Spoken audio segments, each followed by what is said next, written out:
సహవాసము. నువ్వు ఒంటరిగా పోరాడి సహవాసం నుంచి దూరం అయిపోయినావా? మనలో చాలామంది 2025లో సహవాసం దూరం అయిపోయారా? నేనే చేసుకుంటున్నా అంటే నిజంగా నువ్వు సహవాసం నుంచి దూరం అయిపోయిన పరిస్థితి కావచ్చు. అందుకొరకే బైబిల్ సెలవిస్తున్న సత్యం ఏంటి తెలుసా? సమాజముగా కూడుట మానొద్దు అన్నాడు. మనలో చాలామంది ఒంటరి పోరాటం. వాక్యం కావాలంటే లైవ్లో దొరుకుతుంది, కాదనట్లేదు. కానీ సహవాసం లైవ్లో దొరకదు. Yes or no?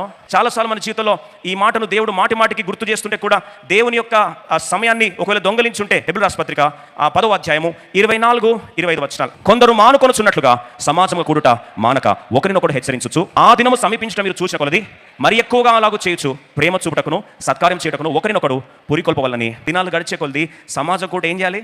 మానొద్దు. ఇంకా ఎక్కువగా దేవుని సహవాసంలో మనం ఏం కావాలి? మమేకం అవ్వాలి. కానీ ఈరోజు మనలో చాలామంది ఒంటరి పోరాడి మోషే చేసిన తప్పే మనం కూడా చేస్తున్నామా? సహవాసంలో బలం ఉంది, సహవాసంలో శక్తి ఉంది, సహవాసంలో అలసట ఉండదు. నువ్వు ఒంటరిగా చేస్తే ఏం చేస్తావు? అలసిపోతావు.